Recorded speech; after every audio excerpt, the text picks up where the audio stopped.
Hello, my name is Troy Adu here, I'm Tyler Hoskins. and you're listening to our Sick Ass Podcast. Kia ora, and welcome back to another episode of the Sick Ass Podcast. Now, some will say that this guest here today came down especially for this episode, and you know, what can I say? We pay good around here, and that's why he is here. But no, some would actually also say that he just came down for the Satyrs game, so up the Satyrs. Good win last night, eh? Great one. Right, cool. So our guest today, he was a year older than me in the beloved School of Physical Education, Sport and Exercise Science. So obviously we know he's good banter. And we also know that everything that he has been doing up until that point and then beyond that point has been something to do with movement and getting a lot of other people active, and kind of how those philosophies that he's had all throughout his childhood, through his university experience and then beyond, has kind of helped change the people's lives that he has been working with. So we're going to talk a little bit about group fitness, we're going to talk a little bit about his philosophies on training, and then also just some general good chat. So today we have the double G, Gary Gin, in the building. Thanks for coming down. What's up? Here we go. So yeah, before we do get into this, man, we've been talking for about an hour and it feels like you never left the building, but you've actually been gone from Otago for how many years now? Since 2016, so 4 years if my maths is correct. Yeah, 4 years. Yeah. And as soon as he sat back down, it felt like it was just yesterday. We were doing the last minute assignments in the using the university computers and trying to get those 45 pages out of the way. Jamming it out. Yeah. So right, Gary, where I want to start with you is kind of what I like doing is going through a little bit of an origin, just to see why people end up being the way that they kind of are, and how movement facilitates a lot of the decisions that they make in life. So if we could go all the way back to your childhood, this is not a therapy session, this is just to see like where you came from and whatnot. So we'll just start from maybe your schooling career and then your decisions to come to Otago. Yeah, so we're looking at what? Back in high school? Yep. Yeah, with little baby G coming through, year 9, 10, 11, 12, all the way to 13. Nice. Basically just did PE courses through there, and I just loved it, so it was fun. Yeah. Just chilling out there and just doing it. And then sport was pretty good as well. It was either do sport or play sport or work at mum and dad's shop. So mum and dad owned a fish and chip shop. Nice. Classic. Nice. So it was literally like you're either work in the shop, or you find some way to get out of it. Oh. And I knew that I was not musically inclined, so I couldn't play an instrument to save my life. I literally couldn't do any maths stuff. Like I couldn't go those tutors. Yeah. When I go out, we after school program, we teach you how to do math. Nah, that was not me. Couldn't do that. So I could definitely run and pick a ball up or play soccer. Yeah. I was all right at that because got a little bit of coordination of feet. But once I got a bit older, I had to bring it up to the hands and play basketball. Yeah. So I did that, and then I could also hit badminton. Okay. So I just picked up all those sports. Yeah. So I can fill out my week with more sports. So I didn't have to work in fish chip shop. Yeah. So through that, and then continued on, got into those, when the NCAA starts kicking in, you got to start deciding what you're going to do after high school. I'm like, oh crap. All right, keep studying PE. I quite enjoy it. And then it came to a point in year 13. I was like, all right, I got to decide where I need to go. And this is when the earthquake happened. Well, before I decided where I needed to go, I was having conversations with my mum and dad. They always wanted me to go to Otago. Mm-hmm. Doctor, lawyer, dentist, pharmacist. Yeah. He's going to be a great person, looking after the family. I was like, okay, shit, I didn't want to do that. I wouldn't have hated it, but, it seemed like hard work. Yeah, right, okay. Go path of least resistance. So I was sitting down there, I was like, what do I enjoy? Like, I enjoy sports, I need to figure out what I need to do. And then one of my mates, Corey, he actually did PE as well. Okay. I think he only made it through first and second year, maybe first, I can't remember. Good man. If you're listening, sorry. Shout out Corey. Shout out Corey. But he actually came up to me, I was like, hey bro, what are you thinking of doing? I'm going to Otago and I want to do PE. He's like, oh, you can do PE at Otago? You can do PE in tertiary? It's like, yeah, you got it's a great course and all this. You got to fill in this application form and all. I was like, oh, cool. So I got a hold of the application form, talked to a course advisor, and they gave me the sheets and sent it away. And so essentially that's how it got me started from high school, year 9, and doing picking up sports and moving around, all the way into start of basically uni. That's essentially how it is. I didn't want to do doctor, I didn't want to do medicine, I didn't want to do any of that. But I wanted to get out of the house away from essentially the fish and chip shop, so I didn't have to work. Yeah. Because my sister stayed through her university career. Oh, okay. She studied in Canterbury and she worked in the shop. And I was like, nah, ain't me, I'm out. Yeah. And they wanted me to go to Targo, so that's where it came through. So you came out, and so just a few points to touch on there before we go forward. The first one is that the application that you talked about, you made it sound like we just mosey on into it. But no. Actually, back in the day, so back in those days, around 2011-ish, and up to that point, it was actually competitive entry. So there were so many different people vying for like spots in the phys ed school. Obviously, it's a little bit different now that kind of numbers are down, but that's numbers down across the board. And another one that I do want to talk on a little bit. I know you're trying to say how many, man? 200 people max. Yeah, that's it. 200 cut max. off. That's it. And we were the lucky ones who got to sit in there, and you kind of look left, look right. You see everyone in your prelim lecture, and you're just like, you made it. We're the ones. You made it. Yeah. You smart. Or you lucky. you write a good application. Yeah. And so actually, I mean, you wanted to get out of the shop, but I'm going to bring you back to the shop. Yeah. What were the types of things that I guess, having a job all the way through, but also working for family, it's a little bit different because a lot of it is for that labor of love. Yeah. Like, what are some of the values that you learned actually from being in that family environment? Definitely hard work. Just got to keep it in. Yeah. Just got to do it, jam it out. Yeah. And shut up, don't complain. Shut up, don't complain, don't get fed. Yeah. Like, be fed if you work. Yeah. So yeah, it was like, because mum and dad, I don't know if you know, but my parents are first generation of immigrants. Yeah, so I'm first generation. So their English is absolutely shite back in the day. Yeah. So they had like a little fella, probably about yay big, above the table, couldn't see over the counter. Hey, what do you want? All right, 2 fish, 2 chips, 1 hot dog. Yeah. Do you want any Chinese food with that? Yeah. Literally, little kid. Yeah. Having a yarn of you. So communicating through that with customers, interacting with people, problem solving as well. Because, hey, where's my fish and chips? Where's my Chinese order? I'm waiting. I've been here for about half an hour. He's like, oh crap, yeah, problem solve that. Speaking with people who are real, just dicks. Yeah. Just dicks. Absolutely. That reminds me one time, was probably I told my partner there once. So there's this guy, 2 people came into his fish and chip shop. I don't know what they're up to, maybe they're on something. Yeah. Ordered some food, and then one fella fell asleep on the bench, waiting. Like, he's asleep, the other guy's like, I don't know, I'm not going to touch him. Yeah. And so my dad comes out behind the counter, behind the wok, with his spatula and puts it away. Yeah. Comes up to him and was like, hey, can't sleep here. Get up. He's, I was like, okay. So dad literally grabs him by the hand, grabs him by the back, helps him up, like lifts him up, as you do. If you find a mate on the floor, like chilling, that's how he lifted him up.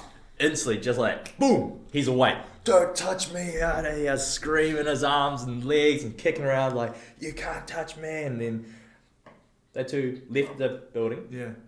This is around about 2-3 o'clock-ish, and then rush hour time, around about 4:30, 5 o'clock, where everyone's coming off work, dinner time rush. So store's packed busy. I think I'm about 8 or 9 years old this time. Yeah. These guys come back into the fish and chip shop, and they go, oh, you can't do that. I just talked to my lawyer, and they have an envelope, because back in the day they didn't have cell phones. They have envelopes with a letter in it. My lawyer said that you just physically assaulted me and all this, and you can't do that. And they're just screaming their heads off, and this little fellow behind them like, what do you want? What do you want from us? And we're like, well, okay, this is what we want. We want black bean steak, full meal, chicken fried rice, and the egg for young, no charge. Is that all you want? Like, no, you don't get that. And they threw like their arms up, and Fred and my dad, classic China's big handle of a wok spatula, slams it on the table, bang! Everyone in the room goes quiet. Oh shit.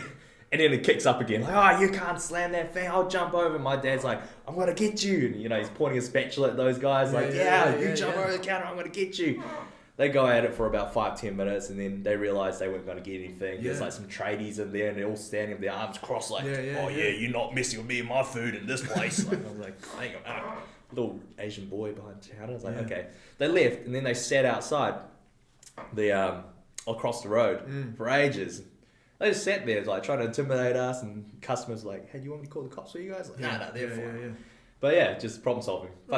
fun story I just threw out there. That's a great story. That's a great story. It just kind of shows a few things. Firstly, some people are just absolutely entitled and they think they own everything. Yeah. Also, if you stand your ground and you're just a really good, like, loyal person to a lot of your customers, a lot of people will start backing you. Just like similar to the Ashley Bloomfield thing with like Dave Clark. Everyone backed Ashley Bloomfield because we've been seeing his face every single day. We trusted him and like, nah, Dave Clark, you can leave. But also, you talked about the kind of communication and how pivotal that is to actually being almost a valuable member of society.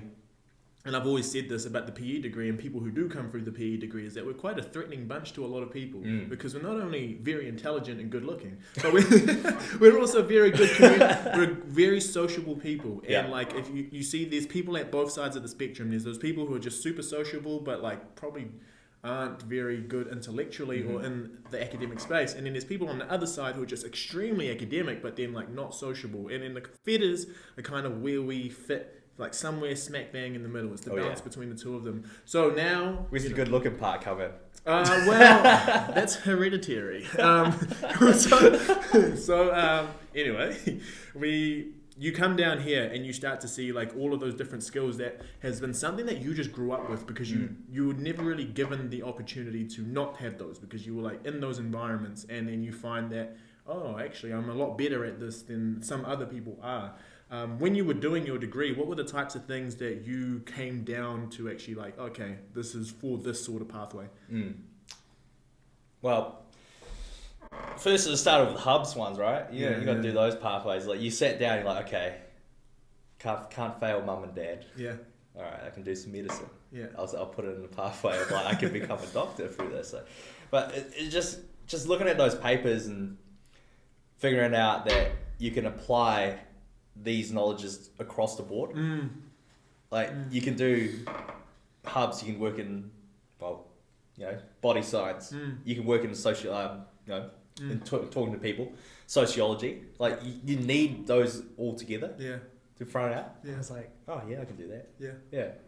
And what were the types of jobs then? I guess like most people who do come to uni, well actually not most people anymore, it's kind of just like go to uni, write a passage type thing. But what were the types of jobs that you were like, oh, I'm gonna, if I go through this degree, I'll end up... where I'm going, like strength conditioning and teaching and where I told my mum that I was going to be a heart cardiologist or something like that. Is that where you're going with that question? Yeah, well, like, then what? So when you were going through, were there like a few lectures or something that just made you feel like, man, PE is a lot more than just we put on a tracksuit and throw a dodgeball? Yeah, definitely Lynette's paper. Yeah. You do, was it 311? Was that 311? Yeah, 311? Medical aspects and physical activity. Yeah, because I didn't know I was going to do it. So when you built up, because you had to get prerequisites and then you had to fill up your basically your degree. Yeah. And that paper, I didn't know I was going to take it. So I took that one.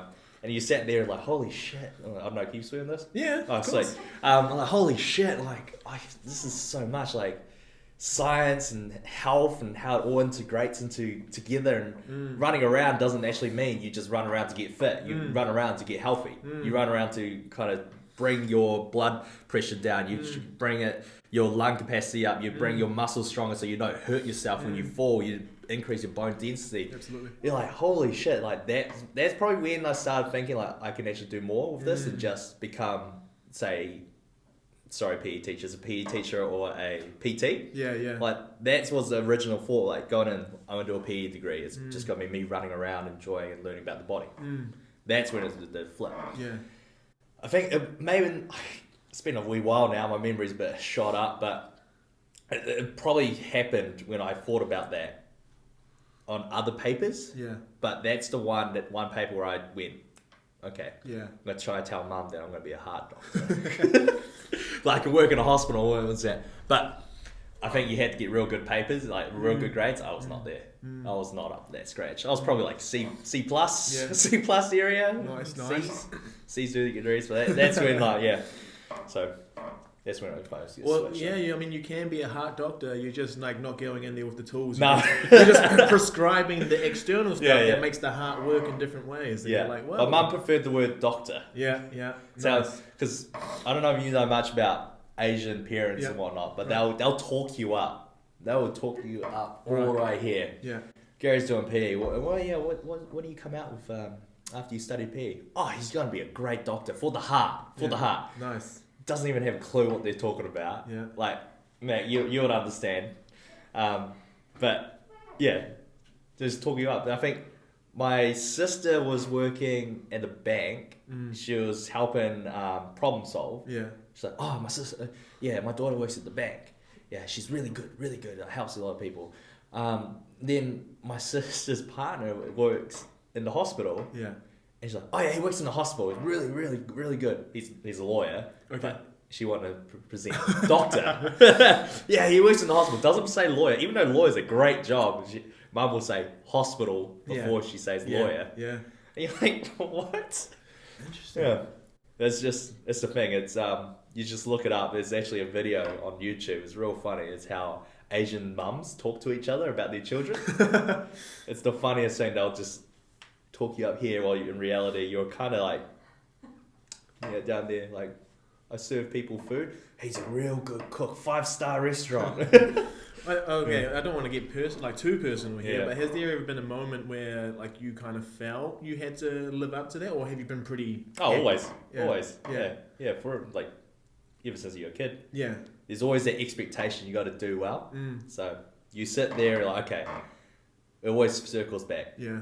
Will mum and dad approve? Yeah, all right, probably. Just grow off it. But as you get older, you kind of realize like they're gonna approve anything you do. Yeah. But as a kid, you're like pressured, like I need to do it. But then as it ticks over, and then once you're separated from the nest, you kind of lose that connection, but you're still in the back of your head always. Right. But then that kind of gives you something to like strive for as well. Because you're like not only making yourself proud, but you're always like family first will make them proud. And I mean, you did get a degree. It's better than most people. I made it. So you made it. So we graduate University of Otago, and you do the May thing. You walk across the stage, and then where to after that? After the May thing. Well, I went back home to Christchurch because I needed to go back home to Christchurch. Got to make it back. But it was the before I graduated, it was last year, 4th year, you had to figure out, shit, what am I going to do? It's like when you finish high school. Yeah. Shit, what am I going to do after high school? This is the part where you're like, shit, everyone's talking about what they're going to do after graduation. You probably had the same experience. Yeah, like everyone in your peers would go, oh yeah, I'm graduating, I'm going to go work here, or I need to find a job here, or I'm going to continue studying. You know, that's where you are. You continue studying. I was like, far out. What am I going to do? And so I sat there and I was like, I always wanted to go to the USA. Right. All right. So, and then it's when you start thinking about it, you start noticing more things, right? Have you ever had that experience? Yeah. It's not like how Facebook's algorithm. You say one word and then all of a sudden it pops up on your newsfeed like they're listening. Yeah.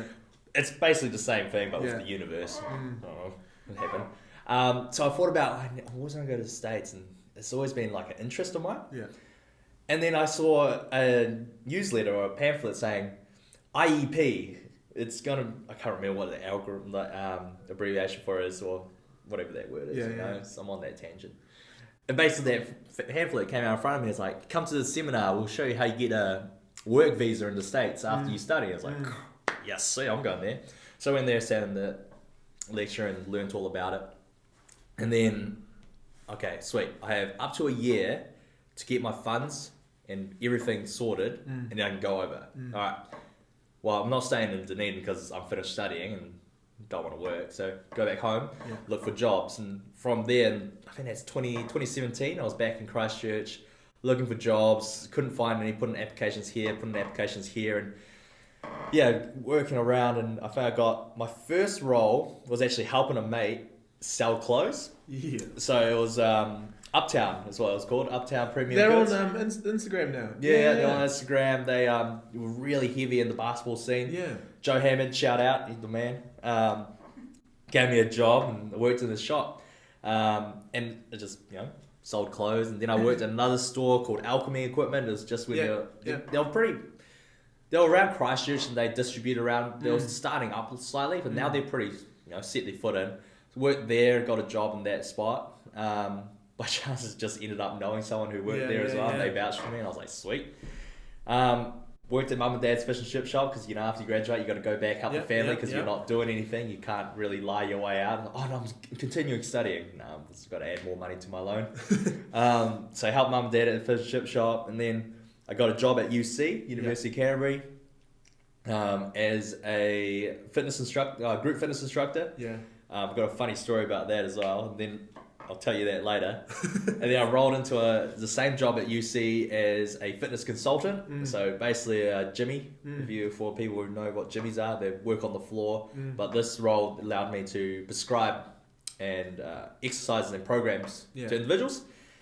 I think that was all my jobs. There was multiple jobs all rolled into one. I'd help pick up a few odd jobs and earn a bit of money. And then once I got to that point at the end of the year, and then it was graduation as well, but around about November, December, that's where my 1 year would have ticked over. Right. That's where I got my ticket.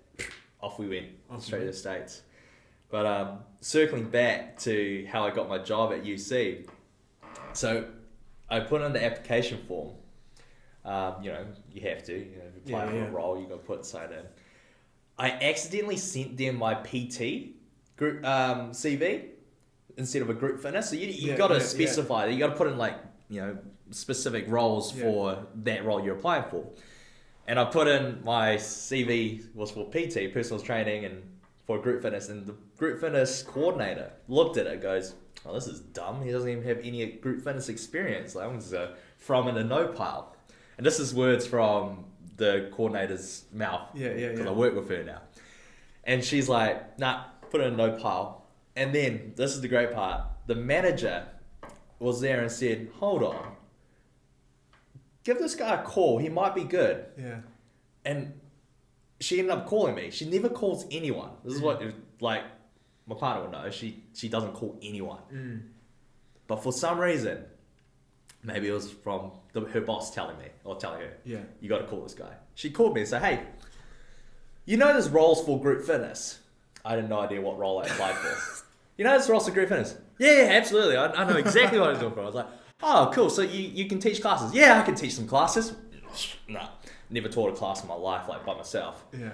"Oh, cool. All right, sweet. Well, we've got your application, and are you all right to come in for an interview?" "Oh, yeah. When you want me then." I was like, "Cool." So we got her in there. The manager at the time that told her to call me was actually an ex-P grad. So she's a fitter. Yeah.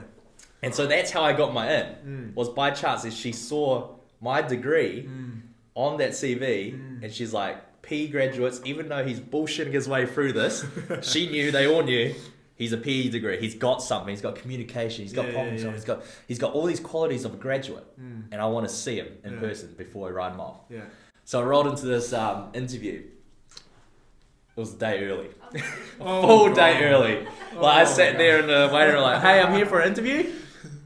I don't think, this is the reception, "I don't think we have any interviews. I'll be right back." Goes into the office like, "Oh, do you have any interviews?" Like, no, not today, it's tomorrow." And she comes back. I was like, "Actually, your interview's tomorrow." I was like, "Oh, fuck, I'll just come back tomorrow." So I come back, full same kit. Didn't change, come back like, "Hey, I'm here for an interview." I was just really excited, came in a whole day early. Yeah. Oh yeah, cool.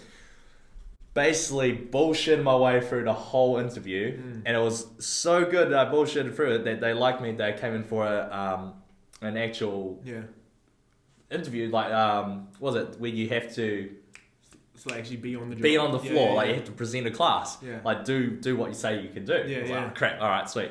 Came in for that, and I've never actually done one of these before. So I was like, all right, I'm going to do a HIIT class, high intensity, interval trainings, Tabata class. It's going to be easy. Pick some movements, YouTube them. All right, cool, I can teach those. Yeah. On the floor, threw it out. Absolute mess, in my opinion. Everyone was doing something else, and everyone's just working out. And I was like, you know what? If this interview's gone real shit, I'm just going to enjoy the show. Yeah, just showing my hands around and getting energy out on the floor. Yeah. And somehow, they're like, "Yeah, we'll hire this guy who just made his stuff up." I was like, what? So that's how I got my job as a group fitness instructor at UC. It was just by pure luck and my personality shining through that they can mold that into skills.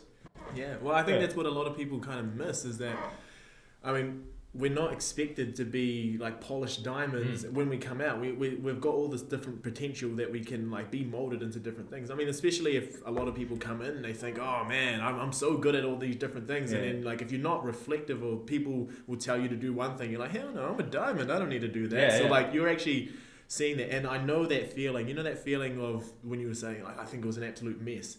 Sometimes because you have this picture in your head of what it's meant to look like, everyone else is like so busy doing their own thing. They're like, I'm having the best time of my life. But to you, you're like, oh, this was meant to be like a Beyonce choreographed like thing going. Like you are meant to be up here, you're meant to be down there. But like everyone's just enjoying it. And another thing that they probably liked about you was that you're extremely punctual, 24 hours punctual. So that's also you know what? I was eager for the role and they gave it to me. That's really cool, man. And so just before we take you over to the States and have a little talk about there, what were the main difference? So you said you actually got to be on the floor prescribing a lot of that stuff, and then you also ran group training as well. When you were running your like individual stuff and the kind of prescription work, what did you find was like the main thing that most people were after?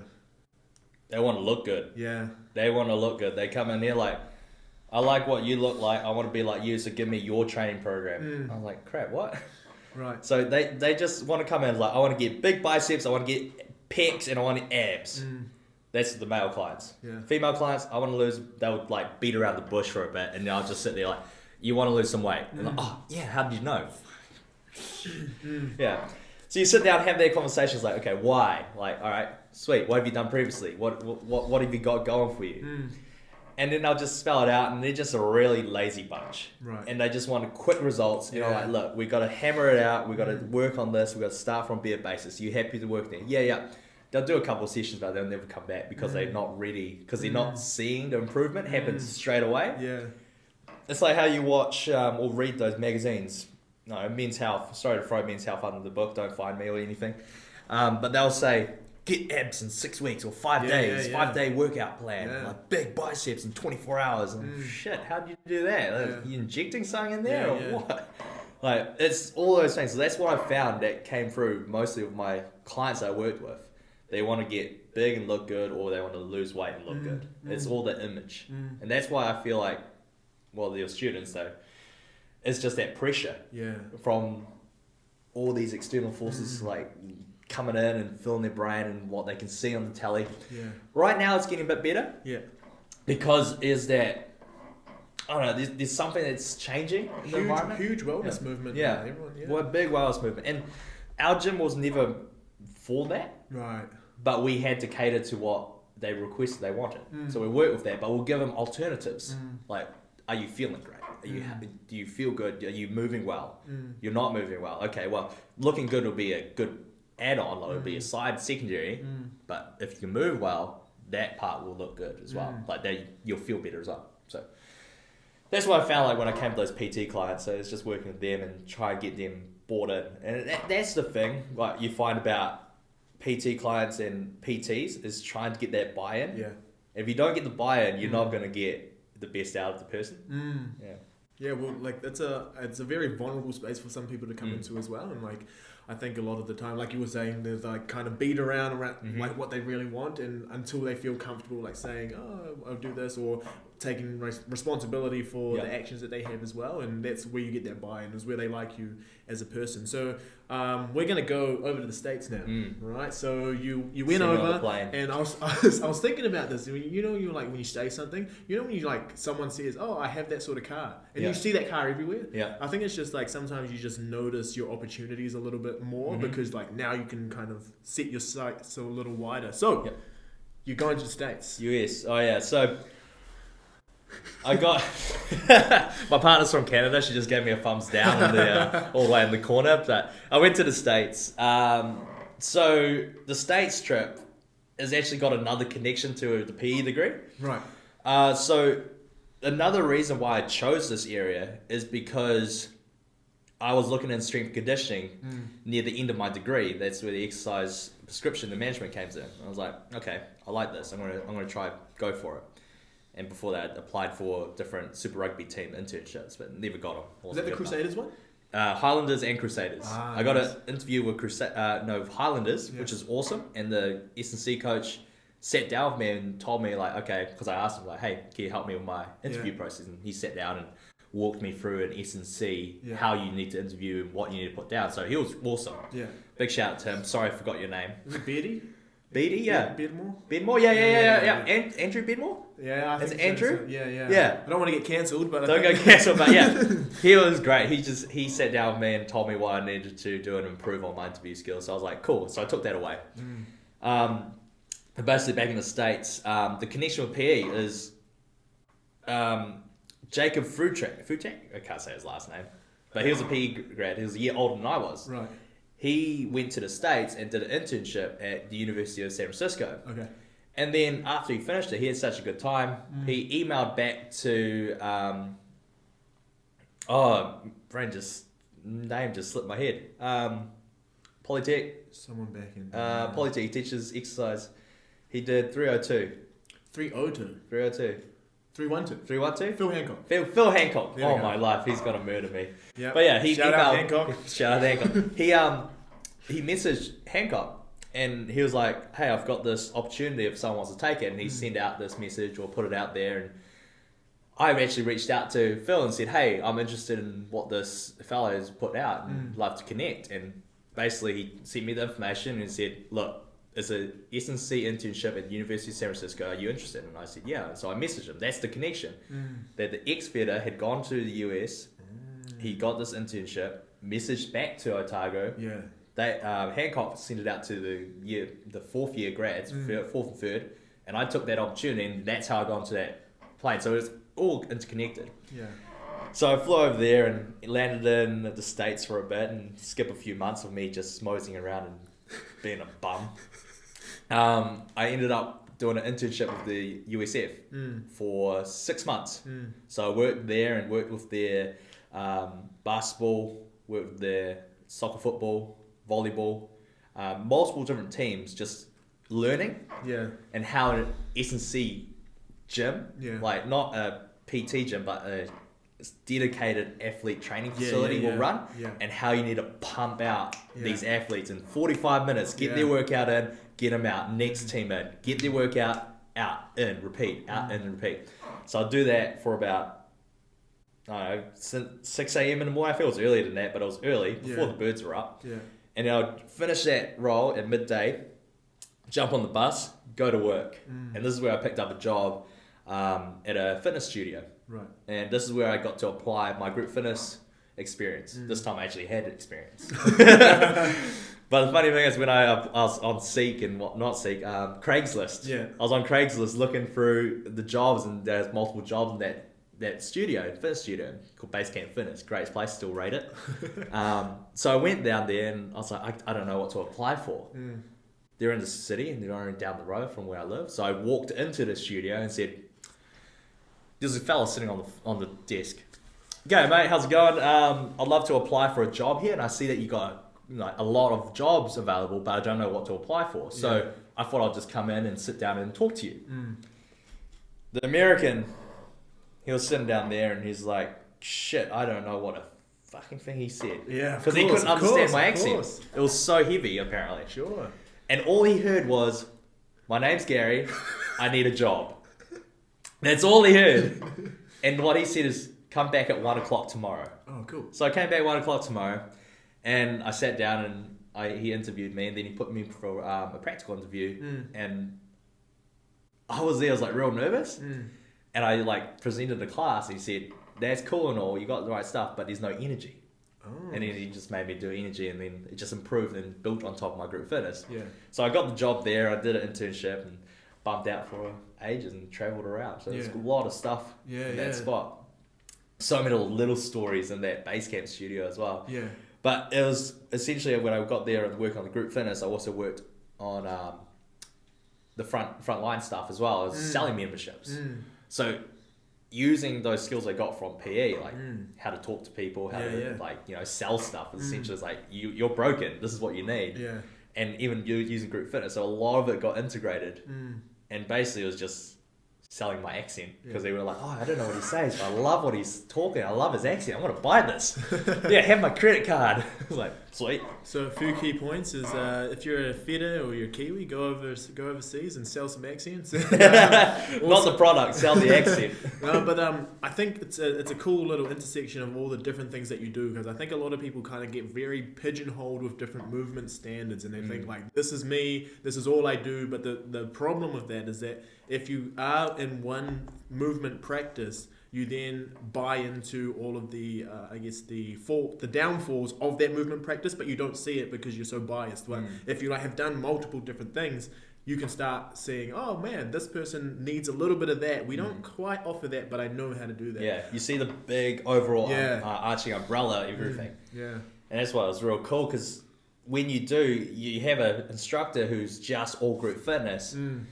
Because the learning pathway of group fitness, depending on who you go through, they only teach you how to apply like motivation to a group, to a general group, teach a movement to a group, but they don't learn the specifics of how to interact one-on-one to teach that movement. So if you combine the two, you can give a broad picture of how to say a movement, and then you can like make it real specific using the specific terminology and give it out to everyone, and then that may work. And just keep throwing stuff until something sticks, because you can say how to squat multiple different times, how different styles.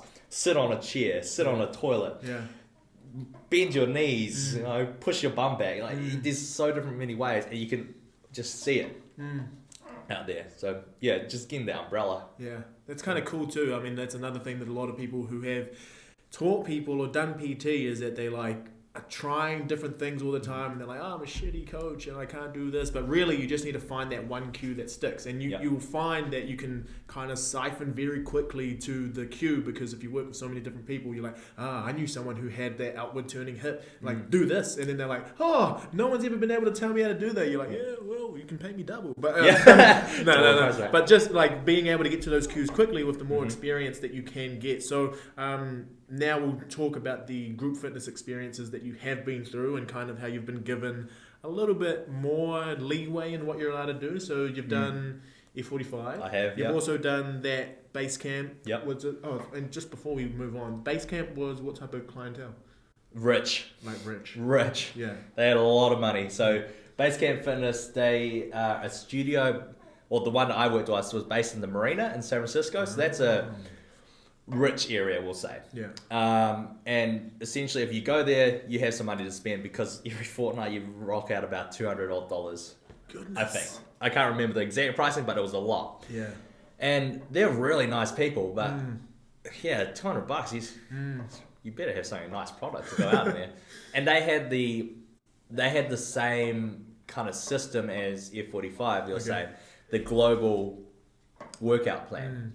So base camp, they'll have a person who's the program manager at HQ, and they'll write the program and then send it out to everyone. Right. And each studio will present the same workout in their studio on that day. And it was really good, because I worked in 2 studios. So one in San Francisco and one in Burlingame, California. So they're about, give or take, 45 minutes away from each other. So I teach a class in the morning in San Francisco, and then hop on the bus or hop on the train, the Caltrain, get the train down across the road, teach the same class in Burlingame. So that was a good strategy of how they did it. So I can be in 2 different studios. That's pretty cool. In the same day and teach the same style. It'll be great. But you just had to adjust for how the studio is set up. Right. Because the studios itself, the ones in California, they're two levels. So you have to teach the class in 2 different. Basically, you're teaching 2 classes at the same time. Bikes up here and floor work. Bikes down here and floor work. Oof. So you have to run up and down stairs and get that going. So it was workout itself. And so that's really good. So they had the general program that was distributed to everyone. And then you're Mr. Worldwide. So Worldwide. You've been over there teaching group fitness, and then so you only did F45 when you were here in New Zealand?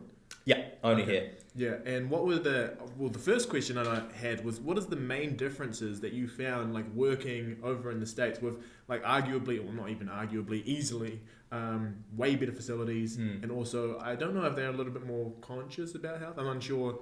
Like what was the Well, with the F45 and the base camp clientele, they're high-end products already. Yeah. So the clientele are very similar. Most of the people who come in there are after a good workout. That's essentially what they're all after. There's not much to it. Like, you would go in there in base camp. People in the base camp will be a little bit more talkative. Okay, right. Because that's the idea of what they're after, and they just talk. F45, same thing. They want a community.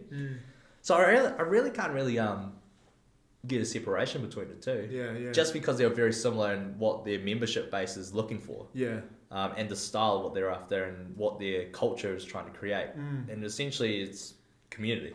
That's what those two studios. So I can't really break the two apart. Yeah. Just how they present their workout. They just present their workout with different style. Yeah. F45 has multiple stations, different types of equipment, while base camp has one cardio equipment and multiple different equipment on the floor. So it's just how you get a product out. Presentation of the same thing, but it's still that group fitness type structure where we focus on community.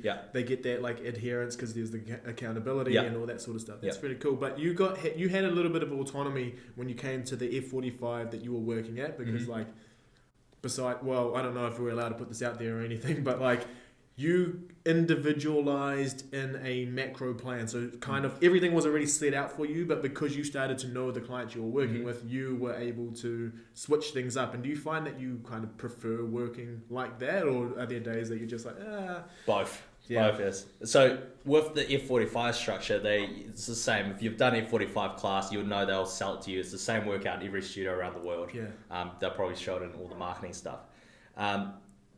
With the individualizing the exercise, it's not as big as change the whole program. It's adapting the movement to get a similar movement to get your best outcome from it. So that's how far your individualizing will probably get to.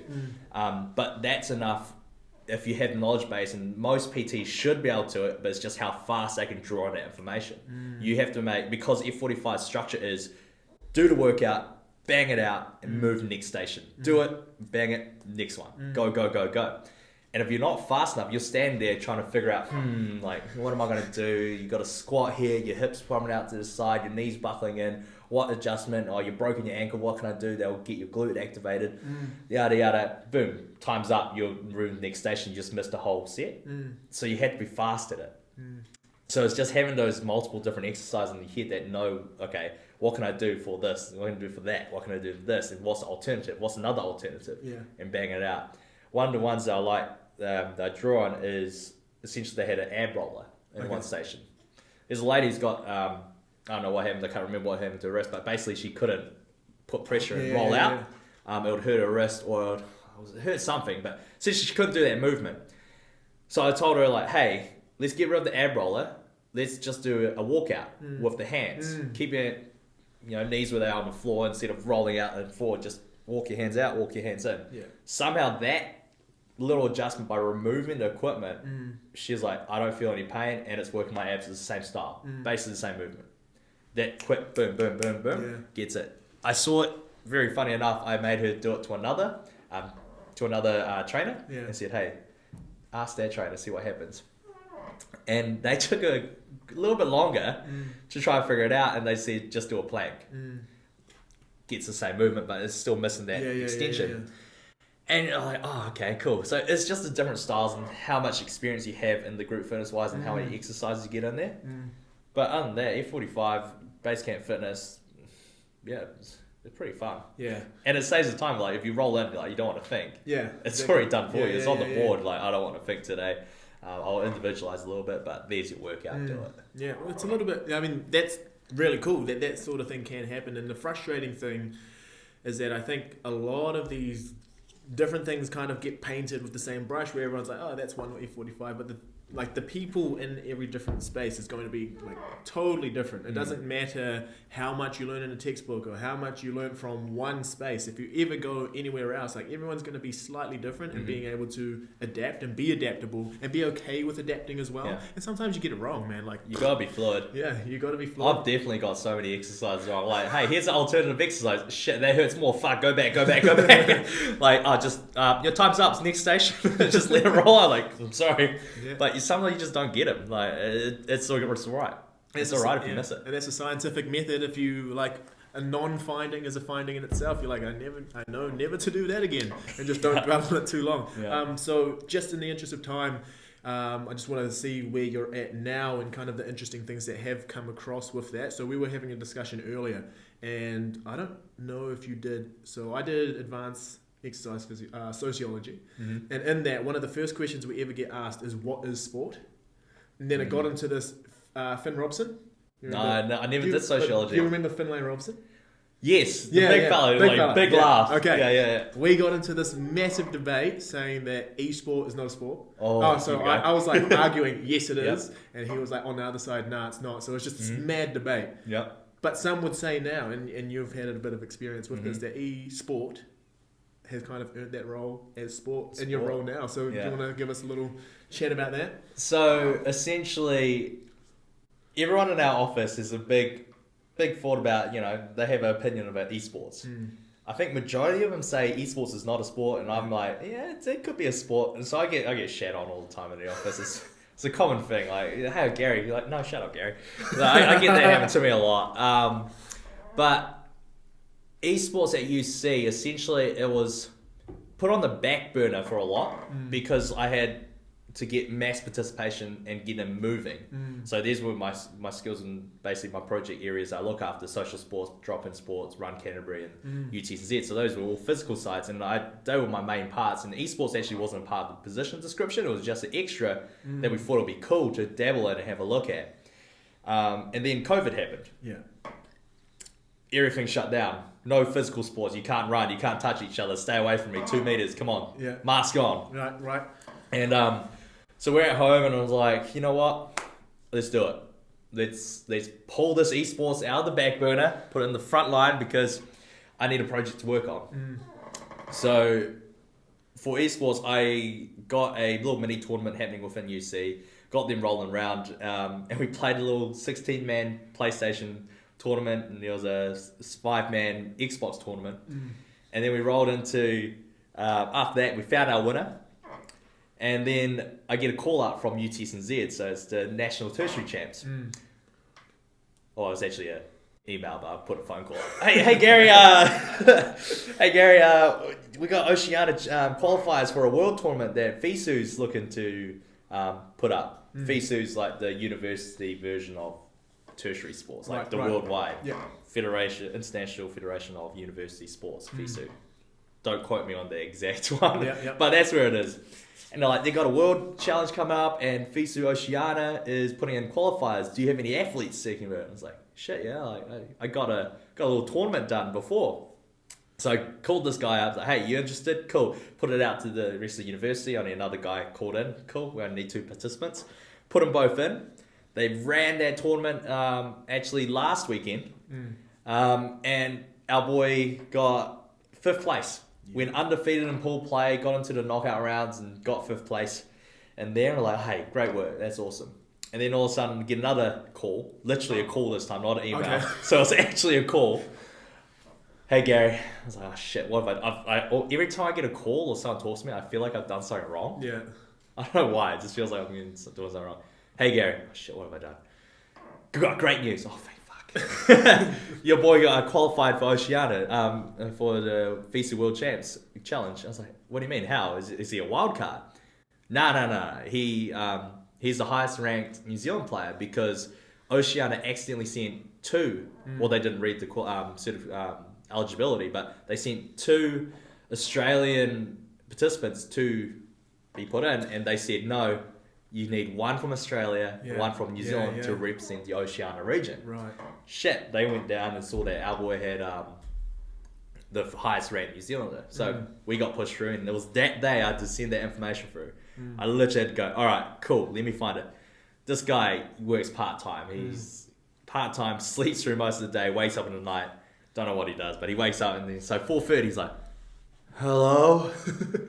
Yeah, sorry, I missed your call, Gary. And it's like, bro, great news. You're qualified for the Worlds. Get out. Instant wake up. His adrenaline spiked. It was all going.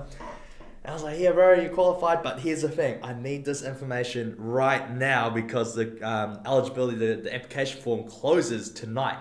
I need your passport, I need your student ID, I need your first name, last name, internet speed, all this stuff. Jammed it through. Here's his qualified. So now he's actually tomorrow he's going to be playing his first game in the World Qualifiers against, I think, 26 other participants from countries. I don't know. There's a lot. There's a lot of multiple countries. And we've got a fella who's doing mental skills training with him. Cool. So I didn't actually tell you this before, but he reached out to us because I put a post on saying we're looking for esports people to represent us in the Oceania qualifiers and potentially the world. And he goes, hey, we're doing this. We'd love to test out our concepts and use your participants to see if it works. And I'm like, hell yeah, let's do it. Like, mental skills coaching for esports participant. And now he's got someone on the world stage, which is awesome. Awesome. Couldn't even say the word. So yeah, so it's just all these aspects all rounding in, and it just all came from, let's just give it a go and play. And now he's competing all out there. And like, in my opinion, sport, this is where we round out to where you originally questioned before my story came out. Sport, in my opinion, is something that is enjoyable. It has a set of rules and a governing body. Yeah. If you get those three lined up, boom, you can jam it out. Yeah. And that argument, my argument with that, people always come back like, hey, drinking's a sport. Yeah. You enjoy drinking. There's a governing body. I don't know if there is. The police. The police. They're a governing body. You can't drink this many. And there's, set of rules to it. Yeah. Don't never drink alone. Drink with your left hand. Interesting. Yeah. So you can argue that, and I just think like, look, it's a sport in its sense because there's someone competing and they're enjoying themselves and they're getting exertion, not to the idea. It's basically wrapping your head around what is there a new concept of the word exertion physically. Yeah. So nice. Yeah, there's a whole thing that we can get in a tangent on. Yeah. And I'll probably just spin some random words out and make it up as I go. That's how I got here. So it's nice. And so we're just saying there, it was a quick flex that you ran a e-sport camp over the ISO. So I won't call it camp. It was just a mini tournament. No, it was a camp. Camp. They all wore tracksuits and everything. Ripaways. Ripaway pants and matching top with the zip and bucket hat as well. But yeah, so before we leave, what I like to do is just a tangible. So at the end of this, what I like is if people get all the way through, they want to see like, how does this person get to where they are? And I like a physical takeaway that people can have. So what is something almost daily? So it doesn't have to be a daily practice, but something that you try to do nearly every single day, or as many times as possible throughout the week, for you to feel like, Geza, you've done it. Like, good day. Get out of bed. Oh, you get out of bed. Just get out of bed. Yep. Try to make the bed. I don't really think I've got set things to do. I don't know. I never really thought about it. Yeah. No practice that you have, like for work or anything that makes you feel like I've been productive. Take a poo. Okay. Yeah. So you get out of bed, take a poo. Well, actually, don't do that straight away. It's around about 9:30, 10 o'clock-ish, but. Bit of poo chat on your podcast. I usually try to get a workout in the morning. Good. If I don't, then I do it in the evening. And if I don't do that, then it's definitely I taught a class, like a group fitness class. Right. Do it. So some sort of physical activity to get basically my body in action. That'll get me awake. Sometimes I don't even feel like it, but it's good because I know my body needs rest. That's probably it. Just get the body moving, get the blood pumping around the body and where you go, and interact with someone. Yeah, nice. Just talk to them. Our office is real nice for it. It's real good because everyone has some chat to each other. Yeah. And that gets the day started really well. Just walking into the office, say good morning to everyone. Throw some chat and get some workouts and get a sweat. And because we're a rec and sport department, exercise is a part of our workday. You need to do something to show that you can do it and present it. For sure. I can't wait for the day where people can, in every single department, see that if we can just pay these people to do 20 minutes of movement, we'll get like tenfold the productivity. But apparently, you sleep when you're dead and Sleep move. when I don't know, move never, because we've got all these reports to put out. But Yeah. one day it'll be a normal thing, and One not day. just the people wearing tearaway pants will be doing. Hey, look, these rip-away pants, they're on form. Yeah, so that has been us today. Gaza, it's been an absolute Been a pleasure. Yeah, it's been a great chat today. So for those of you who want to check out what he's been up to, I will have him in the description, as well as his Instagram and whatnot will be there in the... Give him a like and follow. Yeah, like and follow. And if you want to get in touch with him when you're around the Canterbury or Christchurch region, feel free to reach out. But other than that, Gaza, thank you very much. Awesome. Thank you for having me.